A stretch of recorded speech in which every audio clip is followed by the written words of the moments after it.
Friend, if you are walking through a season where the waters feel like they are rising, threatening to engulf you, where the ground beneath you feels like sinking mire with no solid place to stand, then this message is for you. Life, in its brokenness, often presents us with moments, or even long stretches, of profound difficulty. These are the times when our strength fails, when hope seems distant, and when the very air around us feels thick with trouble. It is in these moments, when our souls are heavy and our hearts are weary, that we often find ourselves searching, sometimes desperately, for a source of comfort, for a word of truth that can anchor us in the storm. We look for Allah's hope in God, for Allah's biblical comfort, that speaks directly to the ache in our bones and the anguish in our spirit. Today, we turn to a timeless source of solace and strength, the Ezpra's Psalms.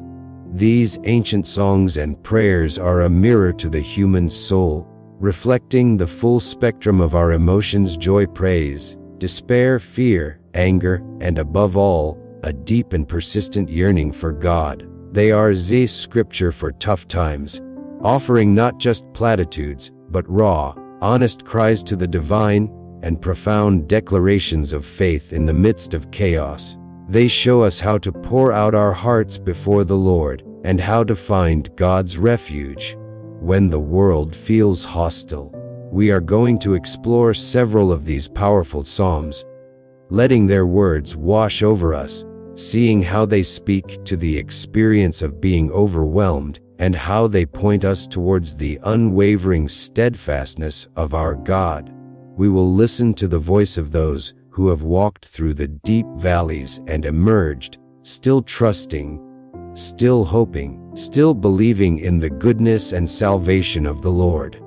These are Allah's comforting psalms, written by those who knew suffering intimately, but also knew the Lord intimately.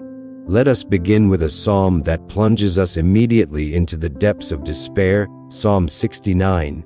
Imagine the scene painted by the psalmist: waters rising, reaching the very neck, a body sinking into muddy depths, no firm foothold, the floods engulfing. Have you ever felt that way? Like you are drowning in your circumstances, unable to find stability, overwhelmed by the sheer force of the troubles around you. The psalmist is worn out from crying for help, his throat parched, his eyes failing from looking, searching, yearning for God. It's a picture of utter exhaustion, physical and emotional, brought on by relentless distress and unanswered pleas. But the pain is not just from circumstances, it's also from people. Those who hate, without reason, outnumbering the very hairs on his head. Enemies without cause seeking to destroy him. He is forced to confront false accusations, to repay things he didn't steal. This adds a layer of injustice and betrayal to the suffering. He knows God sees his faults, acknowledging his own folly, but the external assault is unprovoked, cruel, and relentless. The psalmist cries out, concerned not just for himself, but for others. Lord, the Lord Almighty, may those who hope in you not be disgraced, because of me, God of Israel. May those who seek you not be put to shame, because of me. His suffering, linked to his faith, has become a potential stumbling block for others. This speaks to the profound burden carried by those who endure trials, while striving to remain faithful, the fear that their struggle might somehow diminish the glory of God in the eyes of others, or cause fellow believers to lose heart. He endures scorn for God's sake, shame covers his face. He is alienated, a foreigner to his own family, a stranger to his mother's children. His devotion, his zeal for your house, consumes him, and because he stands for God, the insults directed at God fall upon him. His attempts to humble himself, through weeping and fasting, are met with scorn. His outward signs of grief, like putting on sackcloth, become material for sport. He is mocked by those in positions of influence, those who sit at the gate, and even becomes the subject of drunken songs. It is a portrait of complete social isolation and public humiliation, all endured because of his allegiance to the Lord. Yet, in this abyss of pain, scorn, and isolation, the psalmist turns his gaze to God. But I pray to you, Lord, in the time of your favor, in your great love, O God, answer me with your sure salvation. This is a pivotal turn. Despite the overwhelming nature of his troubles, the mockery, the injustice, he does not give up on prayer. He appeals to God's timing, the time of your favor, to God's characters, your great love, and to God's power to save us, your sure salvation. He pleads specifically for rescue from the mire, from sinking, from being engulfed by floodwaters, from the pit closing its mouth over him. It is a desperate, urgent cry for physical and spiritual deliverance. He asks God not to hide his face, but to turn to him quickly, knowing that God sees his trouble. The request for deliverance, because of my foes, highlights the awareness that God's action in his life will not only save him, but also demonstrate God's power to his enemies. He knows God sees it all, the scorn, the disgrace, the shame. He declares, "All my enemies are before you." This is a powerful act of surrender and trust. He places his enemies and his suffering directly in God's view, acknowledging God's ultimate sovereignty. The pain is deep. Scorn has broken his heart, leaving him helpless. He sought human sympathy, human comforters, but found none. Instead of comfort, he was given bitterness, gall in my food, and mockery of vinegar for my thirst. This emphasizes the complete failure of human sources of comfort in his extreme distress, and deepens the sense of isolation. From this place of brokenness and betrayal, the psalmist then unleashes imprecations against his enemies, asking God to bring judgment upon them. These verses can be difficult, reflecting the raw, unfiltered human cry for justice and vindication in the face of extreme evil. He asks that their prosperity become a trap, that their sight be darkened, that they be constantly burdened. He calls for God's wrath and fierce anger to overtake them, for their homes to be deserted, for them to be blotted out of the book of life. The reason given is chilling, for they persecute those you wound and talk about the pain of those you hurt.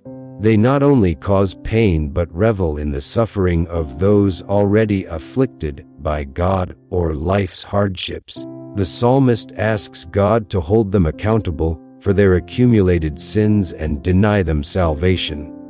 But then, the focus shifts back to the psalmist himself, in his state of affliction and pain. But as for me, afflicted and in pain, may your salvation, O God, protect me. This is the turning point, the core of his hope. Despite everything, his hope rests solely on God's salvation. And because he trusts in God's eventual deliverance, he looks forward to praising God. I will praise God's name in song and glorify him with thanksgiving.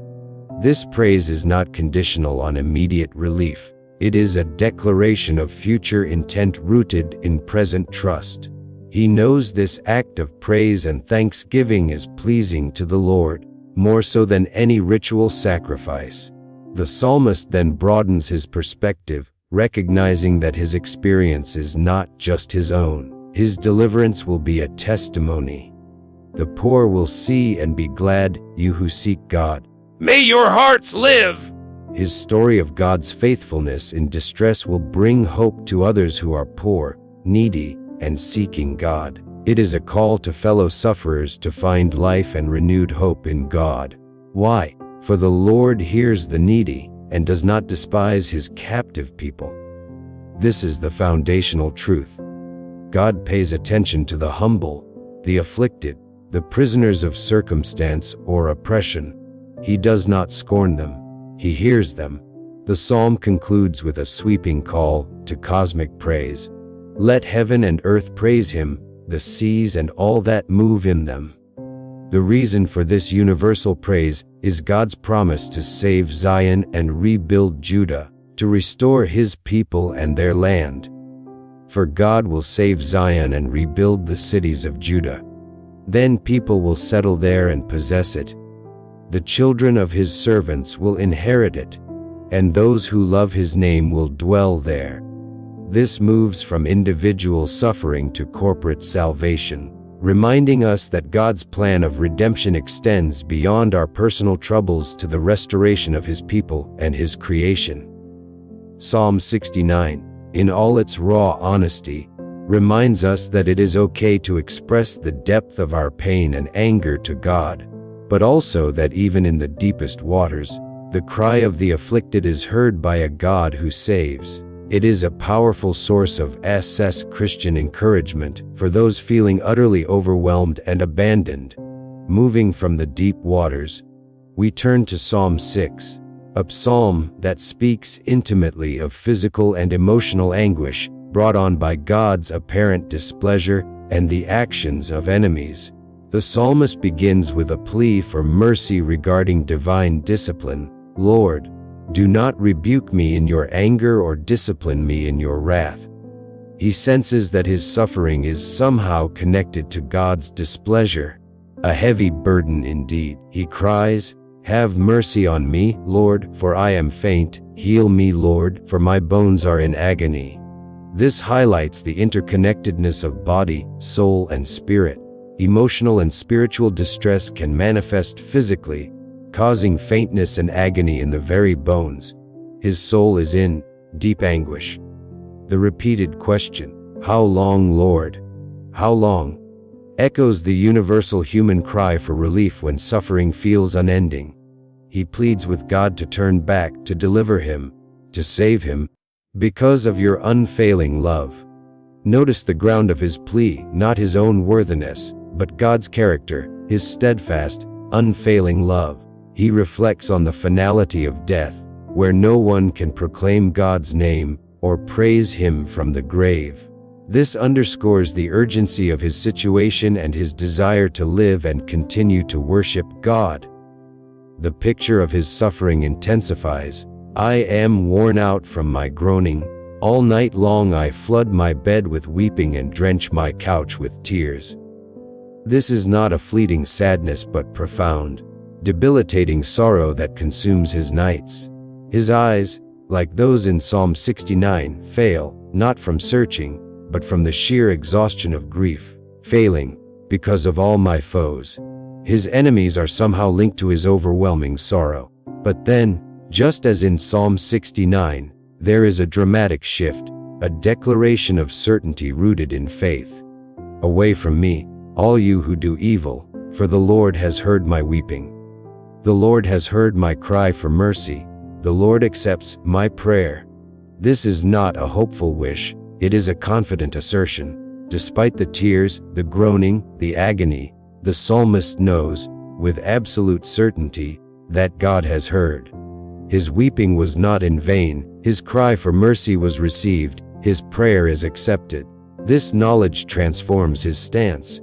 He can now command his enemies to depart, because God is on his side.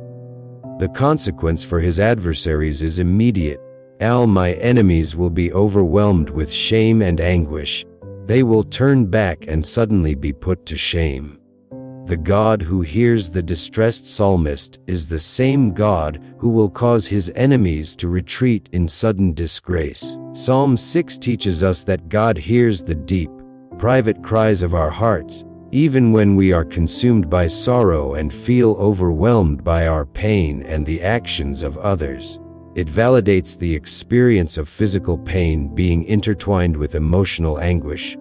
Most powerfully, it reminds us that when we feel faint, in agony, and in anguish, our weeping is heard, our cry for mercy is received, and our prayer is accepted by the Lord who saves us because of His unfailing love.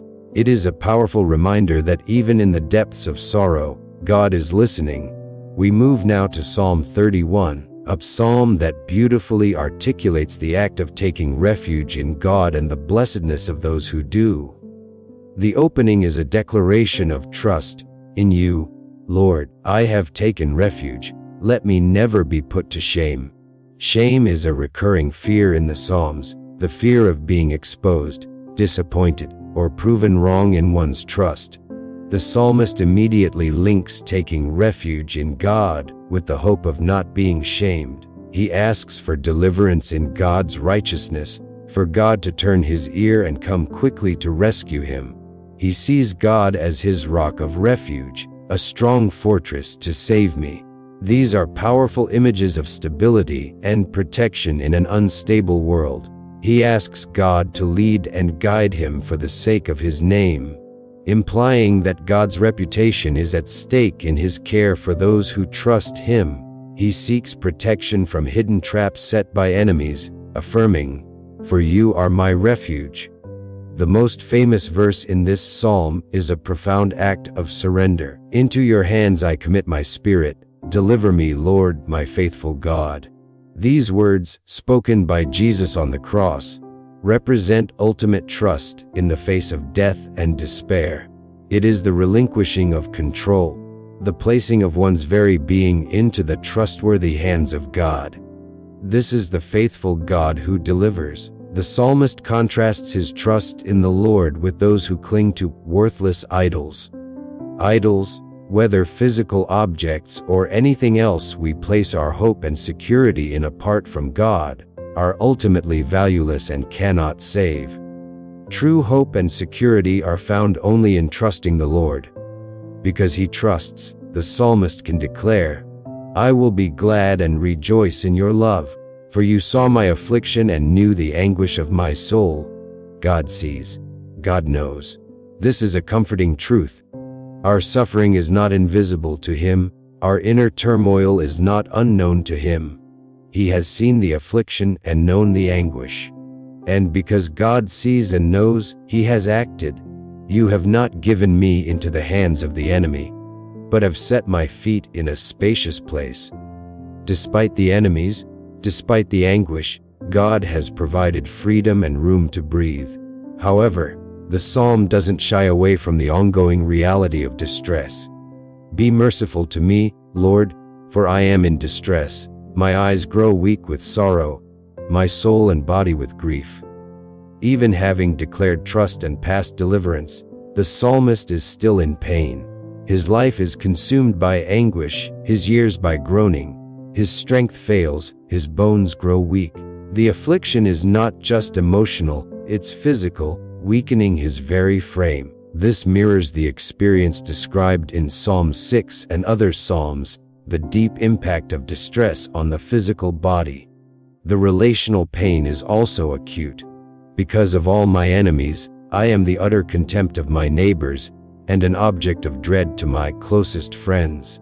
He is ostracized, feared, avoided even by those closest to him. "Those who see me on the street flee from me." He feels forgotten, as though I were dead, like broken pottery. These are powerful metaphors for feeling discarded, useless, and utterly alone. He hears whispering, terror on every side, conspiracies, plots against his life. He is surrounded by real and perceived threats. Yet again, in the face of this overwhelming hostility and isolation, the psalmist reaffirms his faith. "But I trust in you, Lord. I say, you are my God."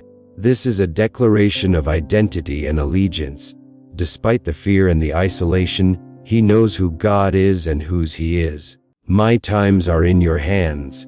This beautiful phrase encapsulates complete surrender and trust in God's sovereignty over the past, present, and future. He asks God to deliver him from his enemies and those who pursue him, to let his face shine upon his servant, and to save him in God's unfailing love.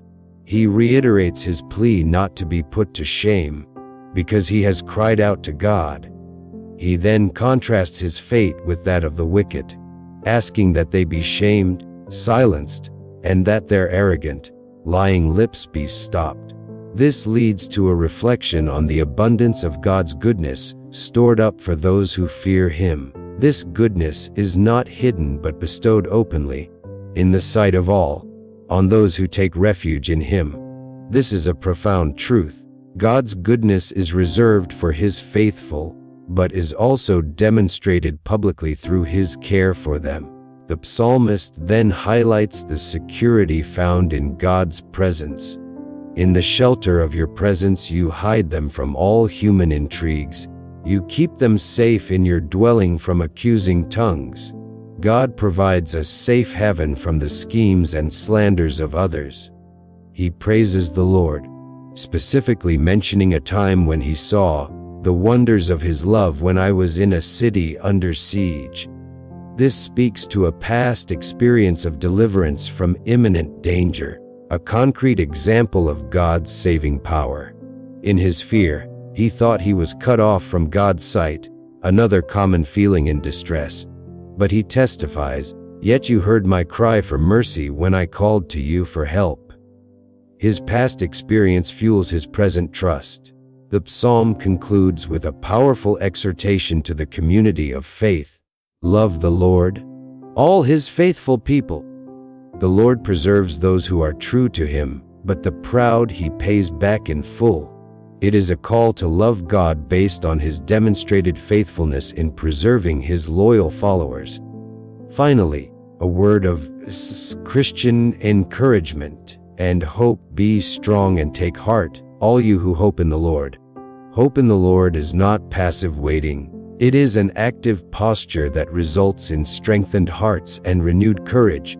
Psalm 31 is a deep well of Seva's biblical comfort for those feeling abandoned, despised, and under threat, reminding them that their times are in God's hands, and He is their secure refuge. Next, we turn to Psalm 86, a prayer of a person who identifies himself simply as poor and needy. This is a prayer of humble dependence, recognizing one's own inadequacy and relying entirely on God's grace. Hear me, Lord, and answer me, for I am poor and needy. He asks God to guard his life because He is faithful to you, and to save him because he is God's servant who trusts in Him. His plea is based on his relationship with God, His faithfulness, His service, and His trust. He recognizes God as my God. He asks for mercy because he calls to God all day long. This speaks to a constant, persistent turning to God in prayer throughout his day. He asks God to bring joy to His servant because he puts his trust in the Lord. Joy here is linked directly to trusting God, a fruit of reliance on Him. The psalmist then offers a beautiful description of God's character, which is the foundation of his hope and prayer. You, Lord, are forgiving and good, abounding in love to all who call to you. This is a fundamental truth about God. He is characterized by forgiveness, goodness, and overflowing love towards those who seek Him.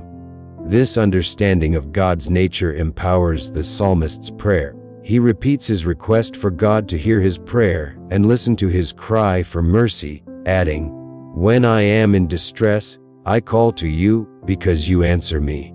This is a powerful declaration of faith based on experience. He calls because he knows God answers. This knowledge drives his prayer life. He then praises God's uniqueness and majesty. "Among the gods there is none like you, Lord. No deeds can compare with yours." He foresees a time when all the nations you have made will come and worship before you, Lord. They will bring glory to your name. This moves beyond personal need to a universal vision of God's ultimate reign and the worship of all peoples. He reiterates, "For you are great and do marvelous deeds. You alone are God." This is a declaration of God's supreme power and singular deity. Having established God's character and greatness, the psalmist returns to his personal plea, asking for divine guidance and transformation. "Teach me your way, Lord, that I may rely on your faithfulness. Give me an undivided heart, that I may fear your name." This is a prayer for spiritual growth and purity of heart. He wants to walk in God's ways, not based on his own strength, but by relying on God's faithfulness. He desires a single-minded devotion, and undivided heart, so that he can properly revere God's name. This prayer for an undivided heart is essential for maintaining trust and focus amidst the distractions and pressures of difficult times. He then expresses his commitment to worship. I will praise you, Lord my God. With all my heart, I will glorify your name forever. His praise is wholehearted and eternal, a response to God's immense love. For great is your love toward me. You have delivered me from the depths, from the realm of the dead. He testifies to God's saving power, perhaps referring to a past deliverance from mortal danger or profound despair, depicted metaphorically as the depths or the realm of the dead. He acknowledges the present reality of opposition. Arrogant foes are attacking me, O God. Ruthless people are trying to kill me. They have no regard for you. He faces proud, ruthless enemies who show no fear or respect for God. This adds a spiritual dimension to the conflict. His enemies are also enemies of God.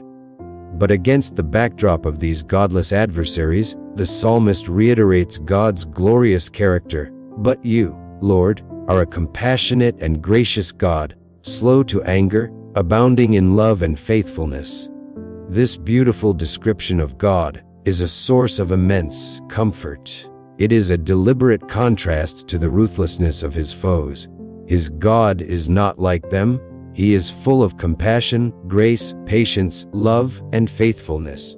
He ends with a plea rooted in this understanding of God's nature. Turn to me and have mercy on me. Show your strength on behalf of your servant. Save me, because I serve you just as my mother did. He asks for God's mercy, power, and salvation, appealing to his identity as God's servant, perhaps linking his service to a legacy of faith exemplified by his mother. He seeks a tangible sign of God's goodness, not only for his own reassurance but also so that my enemies may see it and be put to shame. His deliverance will serve as a public testimony to God's power and goodness. He concludes with a confident declaration, "For you, Lord, have helped me and comforted me." This is a statement of present reality, that God is actively helping and comforting him even as he prays.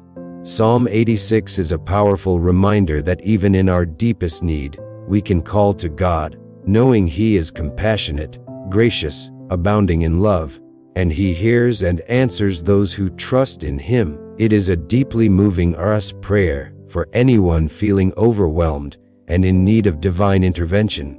Finally, let us turn to Psalm 40, a psalm that begins with a powerful testimony of waiting patiently and experiencing God's deliverance, and moves into a declaration of commitment to God's will and a renewed plea for help. The opening lines are a bedrock of Seph's hope in God. For those in those difficult times, sigh. I waited patiently for the Lord. He turned to me and heard my cry. This is a statement of faith fulfilled. Waiting on God is often hard, requiring patience and perseverance, but the psalmist testifies that this waiting was not in vain. God turned to him and heard him. What was the result? He lifted me out of the slimy pit, out of the mud and mire. This imagery echoes Psalm 69, depicting a state of being trapped, stuck, and sinking. God's deliverance is portrayed as a rescue from this desperate condition. But God doesn't just lift him out, he set my feet on a rock and gave me a firm place to stand. God provides stability, security, and a solid foundation. The transformation continues. He put a new song in my mouth, a hymn of praise to our God. The cry of anguish is replaced by a song of praise. This is the fruit of God's deliverance, not just relief from suffering, but a heart overflowing with worship. This experience of God's faithfulness has a wider impact. Many will see and fear the Lord and put their trust in him. His personal testimony becomes a catalyst for others to recognize God's power and place their own trust in him. This leads to a declaration of blessedness. Blessed is the one who trusts in the Lord. who does not look to the proud, to those who turn aside to false gods. Trust in God is contrasted with reliance on human pride or false deities. True blessedness is found in singular trust in the Lord. The psalmist then reflects on God's abundant wonders and plans. Many, Lord my God, are the wonders you have done, the things you planned for us. None can compare with you.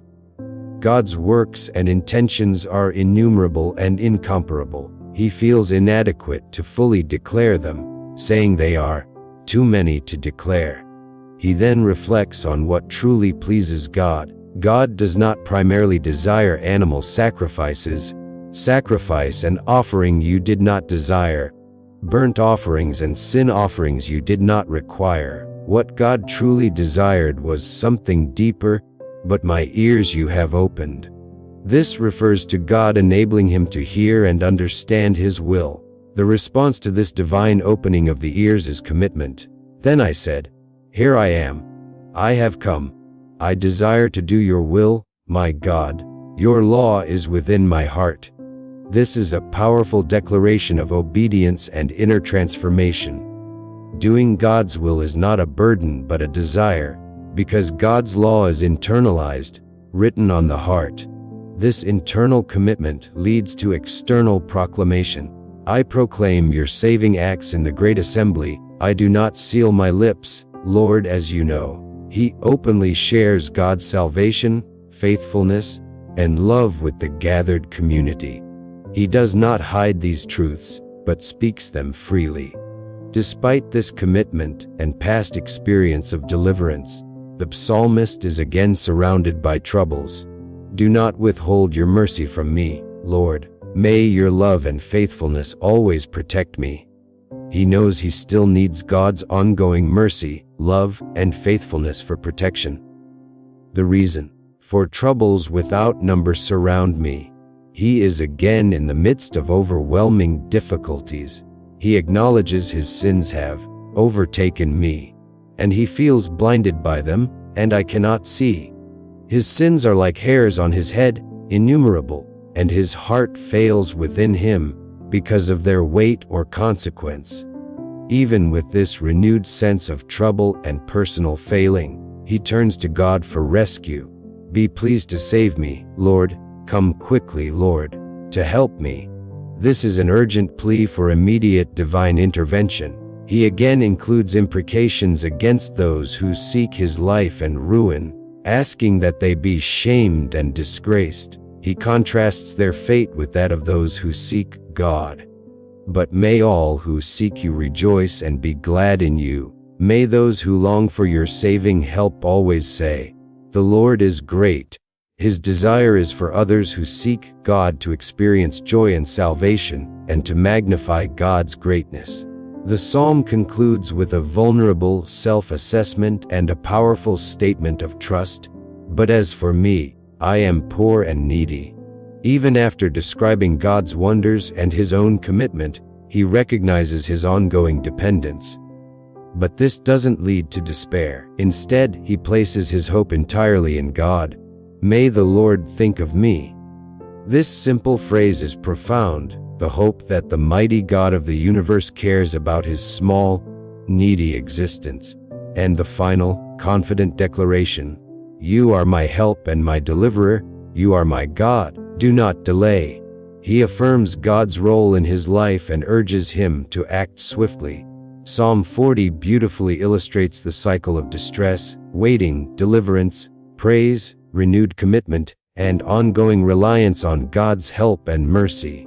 It is a powerful guide for us overcoming distress by focusing on God's faithfulness, both past and present.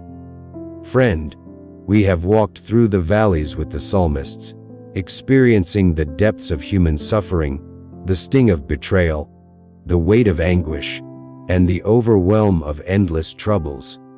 We have heard cries for help from the sinking mire, from beds drenched with tears, from hearts broken by scorn, from souls consumed by grief. But through it all, we have also heard the unwavering declarations of faith, the confident assertions of trust, the fervent prayers for mercy, and the joyful songs of praise. We have seen that these psalms for difficult times offer not just words, but a path that acknowledges the pain honestly, while steadfastly looking to God. They teach us that our tears are not invisible, our groans are not unheard, and our cries for mercy are accepted by the Lord.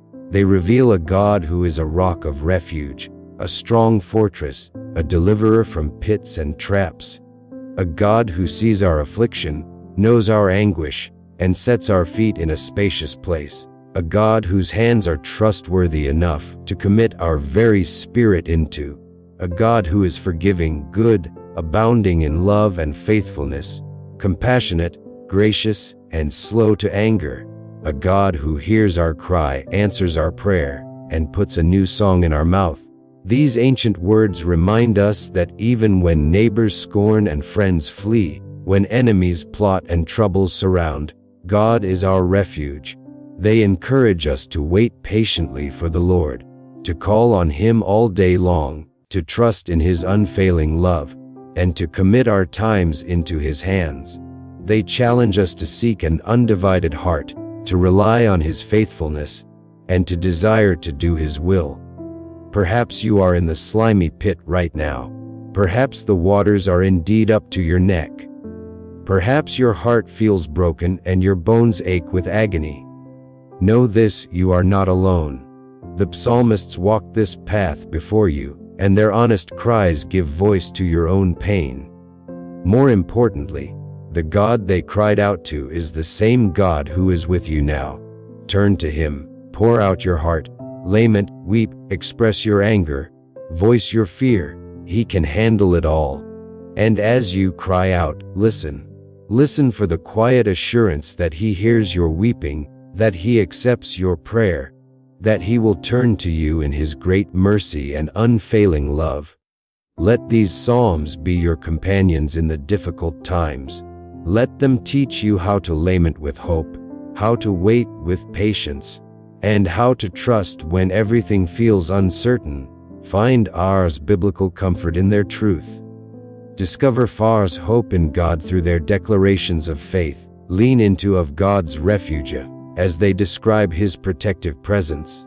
Let this, our scripture for tough times, be a source of strength and Christian encouragement, helping you in overcoming distress and finding a firm place to stand, even in the mud and mire.